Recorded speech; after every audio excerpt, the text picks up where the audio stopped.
નમસ્કાર, હું છું પ્રિયા અને તમે જોઈ રહ્યા છો જનતા કી જાણકારી ન્યૂઝ। નજર કરીએ આજના સમાચાર ઉપર। કેશોદમાં રક્તદાન કેમ્પમાં 229 લોકોએ રક્તદાન કર્યું। ગુજરાતમાં થેલિસીમિયાગ્રસ્ત બાળકો, સૈનિકો, અકસ્માતગ્રસ્ત વ્યક્તિ માટે માસિક 53,000 બ્લડ યુનિટની જરૂરિયાત સામે 40,000 બ્લડ યુનિટ મળે છે। 13,000 બ્લડ યુનિટની ઘટને પહોંચી વળવા ગુજરાત રાજ્ય કર્મચારી મહામંડળ અને ગુજરાત રાજ્ય સંયુક્ત કર્મચારી મોરચા ગુજરાત રાજ્યના તમામ સરકારી કર્મચારીઓ દ્વારા સમગ્ર ગુજરાતમાં 378 રક્તદાન કેન્દ્રો પર એક સાથે મહારક્તદાન કેમ્પનું આયોજન તારીખ 16 મંગળવારના રોજ કરવામાં આવેલ। શ્રી લોહાણા મહાજનવાડી કેશોદ ખાતે મહારક્તદાન કેમ્પનું આયોજન કરવામાં આવેલ, જેમાં 400થી વધુ લોકોએ ઓનલાઈન રજીસ્ટ્રેશન કરેલ અને સ્થળ પર 229 લોકોએ આવી રક્તદાન કરેલ છે, જે કેશોદ શહેરના ઇતિહાસમાં એક દિવસમાં સર્વાધિક બ્લડ યુનિટ એકત્રિત થયેલ છે। રાજ્યમાં એક દિવસમાં 42,000 બ્લડ યુનિટ એકત્રિત કરવાના વિશ્વ વિક્રમને પણ આજે રાજ્યના સરકારી કર્મચારીઓ અને સમાજના સાહસ સહકારથી તોડવામાં સફળતા મળી છે અને ગુજરાત રાજ્યમાં એક દિવસમાં આજ રોજ 56,256 બ્લડ યુનિટ એકત્રિત કરવાનો નવો વિશ્વ વિક્રમ સર્જ્યો છે। વિશ્વ વિક્રમ સ્થાપવામાં આજરોજ જે રક્તદાતા દ્વારા રક્તદાન કરવામાં આવ્યું છે તે તમામને આ વિશ્વ વિક્રમ સ્થાપવામાં સહભાગી બનવા બદલ ખૂબ ખૂબ અભિનંદન અને આ રક્તદાન કેમ્પને સફળ બનાવવા સહકાર આપવા બદલ ખૂબ ખૂબ આભાર।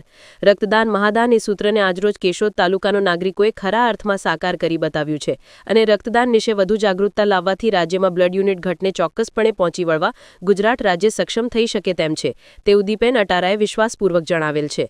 તમારું મનોબળ મક્કમ છે અને તમે શારીરિક રીતે સંપૂર્ણ રીતે ફિટ છો તો તમે 100% રક્તદાન કરી શકો છો, તેમ પણ શ્રી અટારાએ જણાવેલ। અને ચાલુ કેમ્પ દરમિયાન ડોક્ટર હમીરસિંહ વાળા કે જેઓનું બ્લડ પ્રેશર 178 આસપાસ રહેતું હોવા છતાં તેમને રક્તદાન કરવા શ્રી અટારાએ પ્રેરિત કરેલ, તેમજ કલ્પના પાનવાળા, શ્રી કાંતિભાઈ કે જેઓની ઉંમર 71 વર્ષ છે અને તેઓ રક્તદાન કરવા મક્કમ હતા, તેઓને પણ રક્તદાન કરવા દીપેનભાઈએ રક્તદાન પ્રોત્સાહિત કરી સમર્થન કરેલ।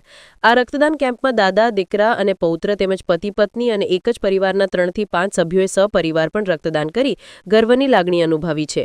આ કાર્યક્રમને સફળ બનાવવા માટે જે કોઈ કર્મચારી, સંસ્થા, સંગઠન, આગેવાન કે સમાજના અગ્રણી દ્વારા જે કોઈ પણ પ્રકારે સહકાર આપ્યો છે તે દરેકનો દીપેનભાઈ અટારા મહામંત્રી જૂનાગઢ ગુજરાત રાજ્ય કર્મચારી મહામંડળ દ્વારા હૃદયપૂર્વક આભાર વ્યક્ત કરવામાં આવ્યો હતો।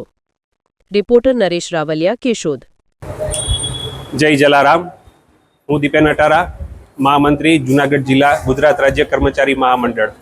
આજરોજ તારીખ 16 સપ્ટેમ્બર 2025 મંગળવારના રોજ સમગ્ર ગુજરાતની અંદર ગુજરાત રાજ્ય કર્મચારી મહામંડળ અને ગુજરાત રાજ્ય સંયુક્ત કર્મચારી મોરચાના નેજા હેઠળ રાજ્યના તમામ સરકારી કર્મચારીઓ દ્વારા રાજ્યના 378 તાલુકા મથકે એક સાથે મહારક્તદાન કેમ્પનું આયોજન કરવામાં આવેલું હતું।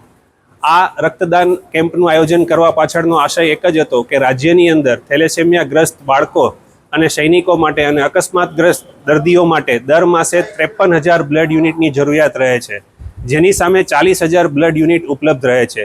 આ 13,000 બ્લડ યુનિટની ખાધને પહોંચી વળવા માટે આ ગુજરાત રાજ્ય કર્મચારી મહામંડળ અને ગુજરાત રાજ્ય સંયુક્ત કર્મચારી મોરચાએ આજના દિને સમગ્ર ગુજરાતની અંદર એક જ દિવસે મહારક્તદાન કેમ્પનું આયોજન કરી અને લોકોમાં જાગૃતિ ફેલાવી અને રક્તદાન મહાદાનના સૂત્રને સાકાર કરવા માટે આ મેગા રક્તદાન કેમ્પનું આયોજન કરેલું। આજરોજ કેશોદ ખાતે લોહાણા મહાજનવાડી ખાતે આ રક્તદાન કેમ્પનું આયોજન હતું, જેની અંદર 400 જેટલા ઓનલાઈન રજીસ્ટ્રેશન થયેલા, જેમાંથી 227 રક્તદાતાઓએ સ્થળ ઉપર આવી અને રક્તદાન કરી અને આ રક્તદાન કેમ્પને સફળ બનાવેલો હતો।